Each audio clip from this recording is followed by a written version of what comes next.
Narito ang makwelang si Kuya AJ Garces, maghahatid ng mga balitang tampok, usaping patok at talakayang may hugot. Tonight with Kuya AJ. Magandang gabi po sa inyong lahat. Oo, ito ang programa Tonight with Kuya AJ. Oo, di ba? Ngayon ay August 13. Ngayon ay Thursday. Oo, yung mga obligasyon ba ay okay na kayo? At syempre, it's a Thursday evening. Isang araw na lang. Weekend na naman. Aba, handa na ba kayo? Oo, handa na ba kayong mag-online shopping? Handa na ba kayo mag-coffee with your loved ones on a Friday night? Oh, diba? Pero bago tayo mag-usap-usap ng ganyan, bago kayo mag-online shopping, ito man, tumutunog pa minsan eh. Diba? Oo. At salamat po sa lahat ng mga lagi natin nakakasama sa ating program gabi-gabi. I-like and share nyo po ito. At pwede kayo mag-comment, pwede kayo mag-shoutout sa ating YouTube channel, sa ating Facebook Network 25 Baguio. Nasa Net 25 Baguio kayo. Akala nyo lang nasa, nasa party kayo. Hindi. Nanonood kayo sa ating programang Tonight with Kuya AJ.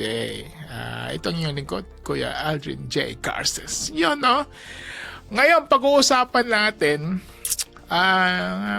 medyo matagal na itong balita na to eh. Sabi niya. Sabi ng iba, expired na. No? Pero, alam niyo ba, na naglabas ang Bangko Sentral ng Pilipinas. Bangko Sentral ng Pilipinas. Sa English ay Central Bank of the Philippines, BSP, na starting June 25 this year, 2026, ay sinasabihan nila ang naglabas sila ng BSP Circular Number 1213. Ini-issue pa nung May pa yun, 2025. Last year pa. Ay inaatasan po nila na yung mga financial institutions, yan, napalitan na nila ang kanilang sistema to verify, for verification, authentication, ang kanilang SMS. Di ba, yung mga bangko, yung mga online, kahit yung mga physical bank natin, pinapadala tayo ng SMS to authenticate. Pati rin yung mga email-based OTP. Teka. Tanungin natin ngayon, ano ba ang ibig sabihin ng OTP? Alam niyo ba?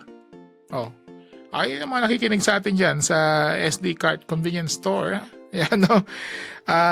Si Brother Lorenzo Mendoza ng Gibraltar. Magandang gabi po. At sa kanilang mga kasama, Kuya Leo Relcodan, Relcopan, Carl Sagandoy at Jesus Christian Carancho. Aba, salamat sa inyo mga brother. Ayan, ang OTP po ay one-time password. Ito ay nagalagay po ng mga temporary numeric, alphanumeric codes via SMS, email, or paggamit po ng ibang app to verify your login or transaction. Yan. One-time password. Kaya di ba pinapayuhan tayo, huwag nyo kayong share ng inyong OTP. Kahit kanino. No. Di ba? Kasi may mga instances na makaka-receive tayo di umano ng mga messages from our telco provider. Letter G, letter P, letter S, letter P. Ayan, di ba? Kilala nyo na yun. Tapos, minsan sabihin natin sa mga bangko natin, nakaka-amaze, nakakagulat na nakareceive tayo ng kailan mo nang gamitin yung mga points mong naipon. Sa mga airline companies, di ba? O letter C, letter P. Letter P. Ng mga airline companies, kung ikaw ay isang mga frequent flyers, sabihin sa'yo, mga ka-receive ng message, sayang yung points mo, mag-expire na sa ganito. Click the link. Yun, no, sa SMS, wag na wag mong gagawin yan. Kung hindi, magsisisi ka.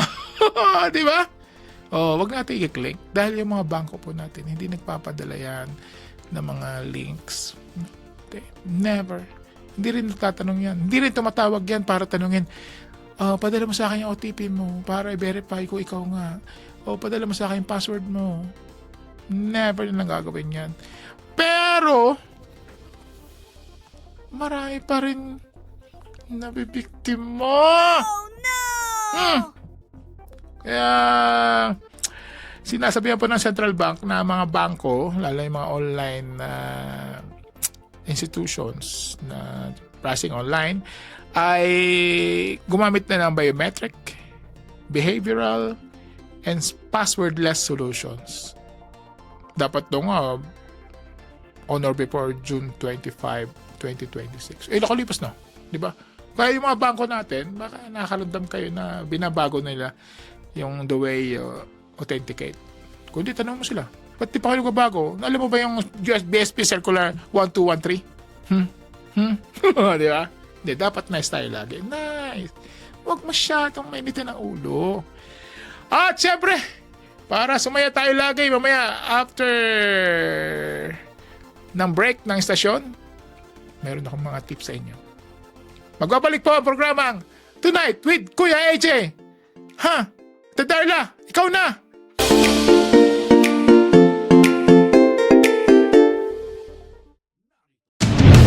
Abangan ang mga malalaking kaganapan sa Northern Luzon. Ihahatid ng Net25 Baguio. Mata ng Agila. Northern Luzon. Lunes hanggang Biyernes, alas 4 ng hapon. Mapapanood sa Net25 Baguio Facebook page at YouTube channel.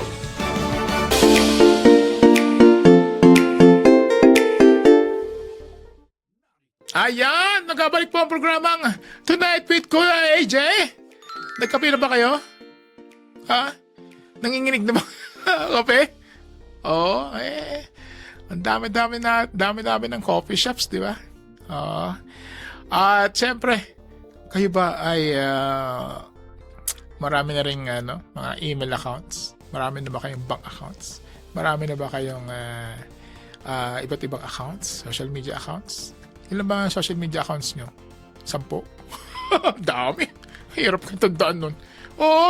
Ay marami kayong gagamit na mga iba't ibang pangalan sa social media. Nakakalito na. Yung iba nga gumagamit pa ng Japanese character, Chinese character. Di ba? Kuya Dennis, Kadasyo, kumusta ka dyan? Kuya Giovanni Claro, ilan ba accounts mo? Ate Jemelet Claro. At kumusta kayo dyan, ating mga kaibigan na sumusubaybay lagi sa ating programa. Ayan. Ate Robert and Karil Riola. Alam niyo, merong 10 signs na malalaman natin o mararamdaman natin na someone out there is monitoring or accessing your account. Totoo yan. Paano ba natin ito malalaman at paano na natin may stop? Stop na yan! Stop na. Di ba? Ano ba kailangan nating malaman mga signs? Ayan. Di ba? Una. May mga unknown login attempts. Nakatanggap ko pa ng message na someone is trying to access or log into your accounts. Di ba? Pag may ganon, malaman mo naman dun sa yung sa cellphone, sa yung cellphones o yung account nyo, yung FB FB, Facebook.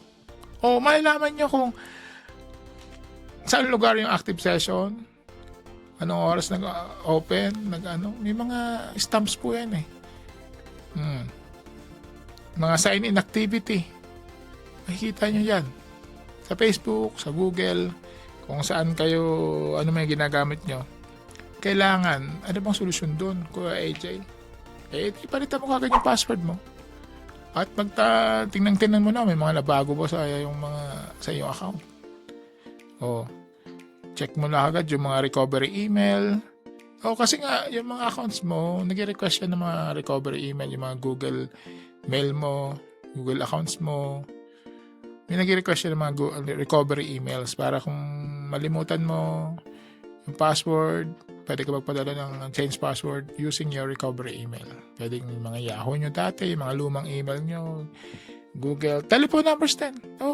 Share nyo dun sa accounts nyo yung mga telephone numbers para pag nalimutan nyo o na-hack o napakredo nyo na-hack, pwede nyong i-revoke yung mga devices, pwede nyong i-log out lahat. Yan, para ma-update yung credentials. Yan. Number 2, unwanted and unexpected 2FA code request. Two-factor authentication. Kasi nga, pag nag-download kayo, nag-access kayo ng mga app, iba't ibang app, napakarami kayang app. Naalala ko yun, nanay ko na meron tinatawag na app solution. Sa mga dyan, sa mga kaibigan natin dyan na medyo matagal ng serbisyo, makarinig nyo, app solution, app. Yung app ngayon na yung mga application. Yan, yung nag-usapan natin, hindi yung app solution. Ano ba yung Kuya Agent? Dami mo sinisingit? Nga naman. Pero para masaya lang, syempre, kung may mga unwanted 2FA request o password changes na nakita nyo sa email nyo o sa inyong mobile phones na may mga nag-request ng password changes. Kailangan mabilis kayo.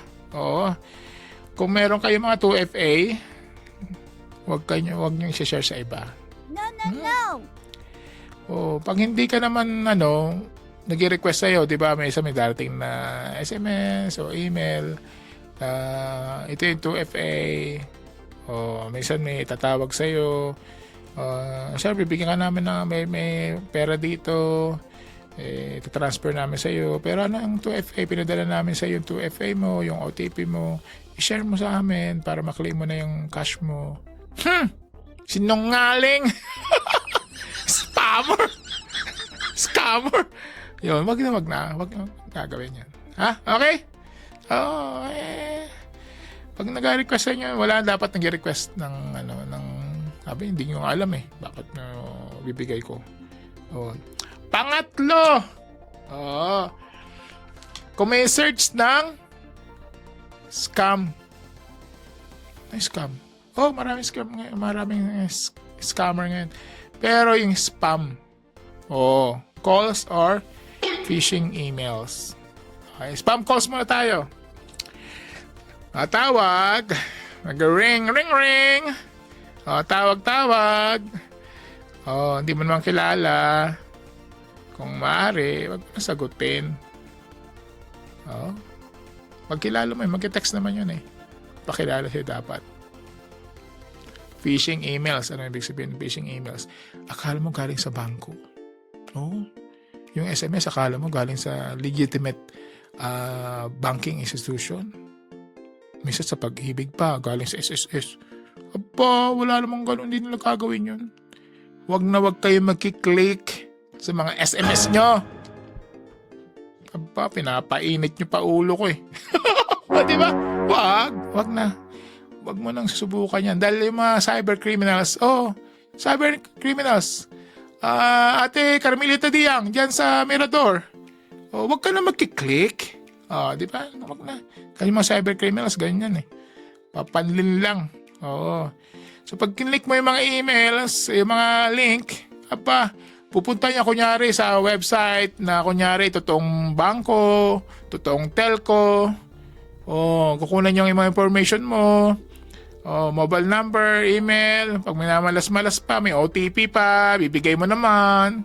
Kasi nga, bibigyan ka daw ng pera. Huwag ka nang maniwala, please. Iyak na ako. Yan, huwag ka maniwala. Okay? Basic lang yan.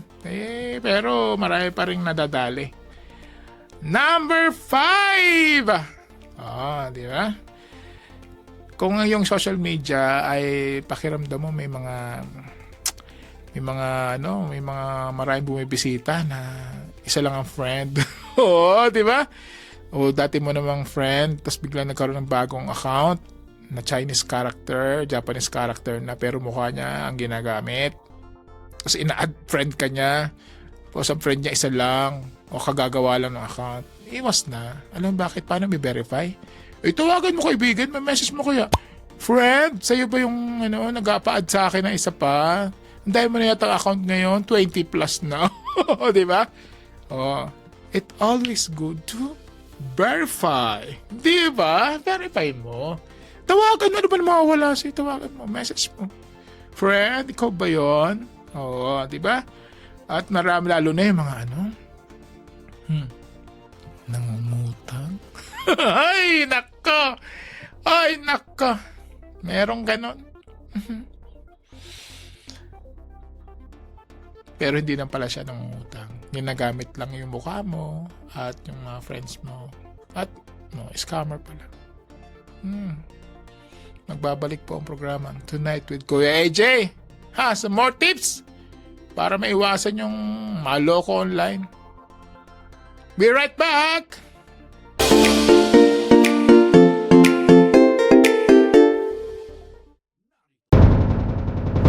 Isagot kada kayo ni Net25 Baguio. Dagitikang runaan adaman, manipod amyanan aluzon. Daytoy, tindaman iti amyanan. Manipod Lunes aging ka Biyernes, alas 12:30, aging ka alauna timanan. Daman iti amyanan. Ilocano Newscast, Net25 Baguio.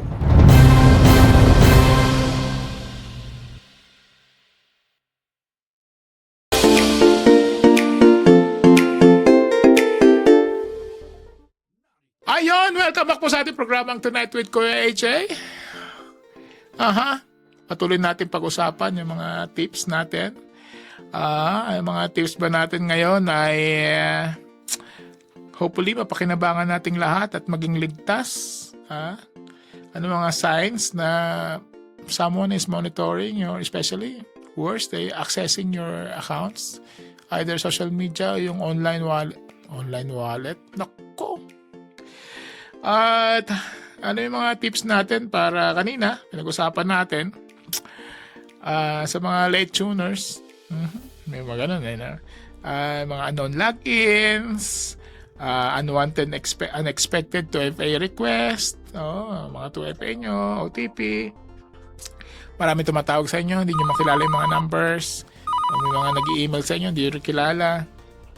Nagpapanggap lang. Tapos may mga nakatanggap ka mga email activity, dumadami yung email mo. Nag-request ng payment, sinasabing tulungan mo ako. Ano yung mga best way? Verify. Tawagan. Better. Diba? Lalo ng social media. Diba? Eto na. Next! Ano ba yung mga kailangan nating pag nakita natin to ay kailangan maging attentive tayo. Ano ba dapat mga kilos natin para ma-stop? Stop na! Yun. Kung ang device mo yung mga gadgets mo, laptop mo ay maraming mga pop-ups. Ano yung mga pop-ups?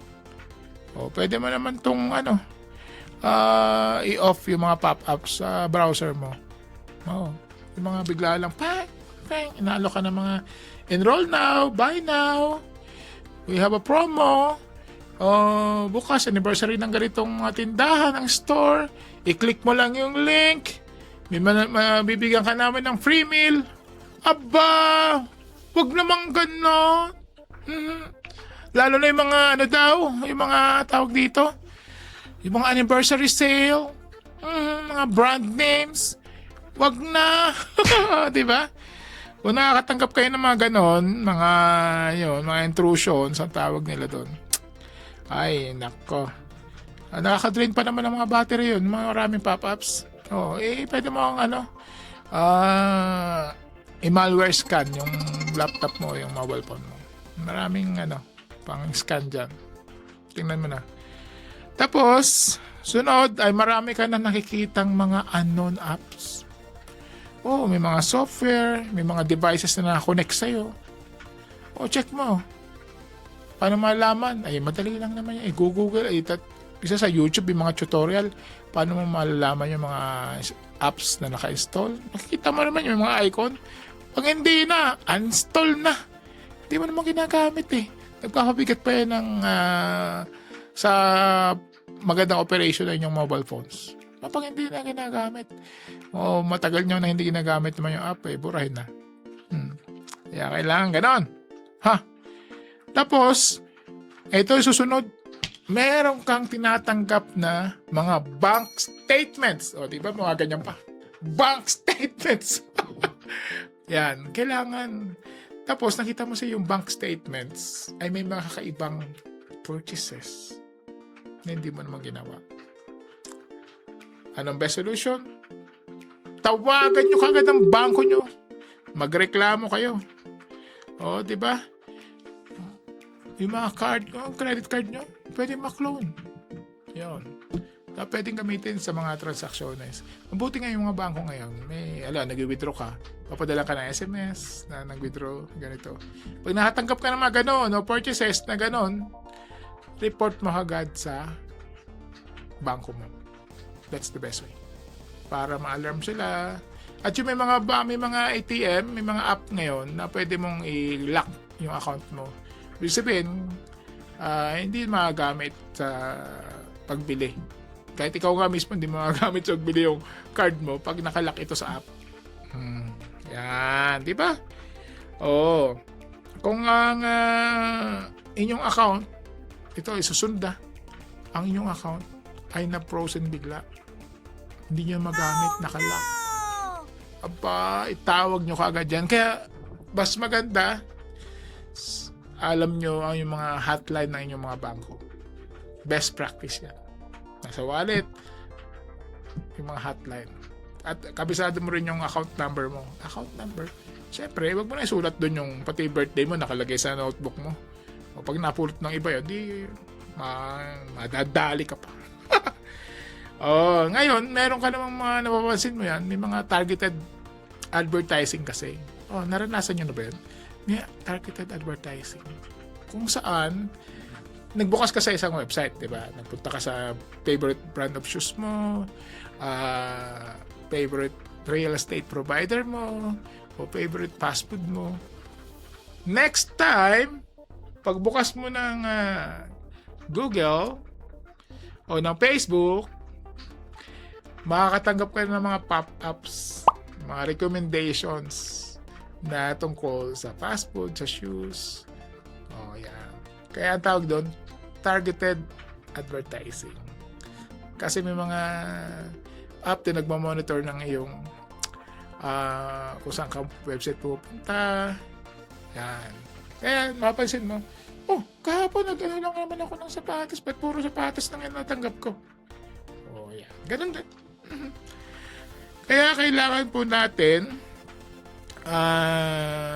maging maingat. May mga pinupuntahan tayong website, lalo sa mga privacy notification nila na sinasabi, if you continue to use our website, you are you are allowing us to share your information with other third parties for the... Di ba? May mga ganong kwentuhan eh. Ibig sabihin, ingat ka pag nasa social media. Wag click ng click. Wag yes ng yes. Di ba mga website kasing ganun eh. May yes or no. Privacy. Ikaw naman, Parang tuloy-tuloy, mabilis. Yes ng click sa yes. Di ba? So, kailangan maging maingat tayo. Kailangan, ang sinasabi nila, act now. Pag may nakita tayong kakaiba sa ating online experience, kailangan tayong umaksyon agad. Diba? Kailangan nating maging maingat din sa pag-share ng iyong pangalan, home address, financial details. Kaya iba, alam mo, may mga kaibigan ako na yung mga shopping nila online, gusto nila cash. Cash pa rin dahil sa ayaw nila i-share yung mga credit card nila, information, number. Kasi parang minsan na ano sila, na iilang. Pero, siyempre, kanya-kaya tayo ng comfort zone. Yan. Di ba? Yun, kailangan,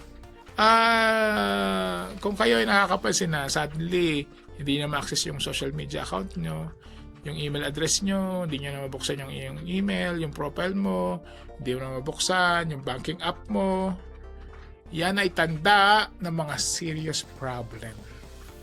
Kailangan nating umaksyon kaagad. Ang sabi nga dyan ay, don't wait! Act quickly!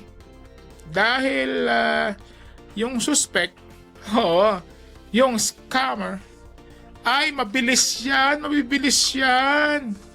It's a matter of minutes, na seconds lang. Pag hindi mo yan pinansin, tuloy-tuloy na yan at uubusin nila naman ang iyong wallet.